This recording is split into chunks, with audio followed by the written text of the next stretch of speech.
right, we're here with Chris, who's working on Resistance Retribution. That's correct. So, can you tell us a little bit about the game, the conversion over to the PSP? You guys worked on the Siphon Filter series, correct? Yeah, that's right.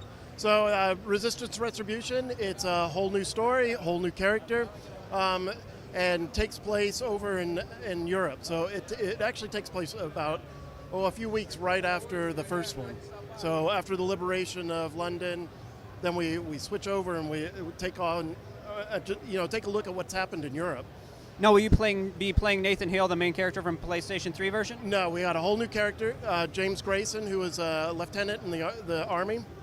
And that's where it takes off. It's his story. Moving through. And this is coming out spring 2009, is that correct? Yes, that's correct. Will there be online multiplayer, any of those things that you guys are planning on putting in like you did with Siphon Filter? Yeah, we do have multiplayer that support both ad hoc and infrastructure. But we're still in the early stages. We're still a few months out from alpha, so more details will certainly be coming. Now, I've heard from one of your artists that he was saying that on the PSP 3000, the new PSP that's coming out, it looks quite a bit better even on that because there's no ghosting and some of the other problems that you can have with PSP. So how has development been on the PSP? Have you been, you obviously did Siphon Filter, so you've been kind of acclimated to it. So what has it been like to kind of go to this, take somebody else's IP and kind of convert it over? It's actually been really refreshing. It's a game that's right up our alley. We really enjoyed it. We've been working with Insomniac, to bring over a lot of the weapons and, sort of get the real feel of the levels, the big, massive levels that they have. It's been great. It's just allowed us to sort of stretch out and do things that we haven't done before. Just even with the enemies, just the variety of enemies that there are, it's been a lot of fun.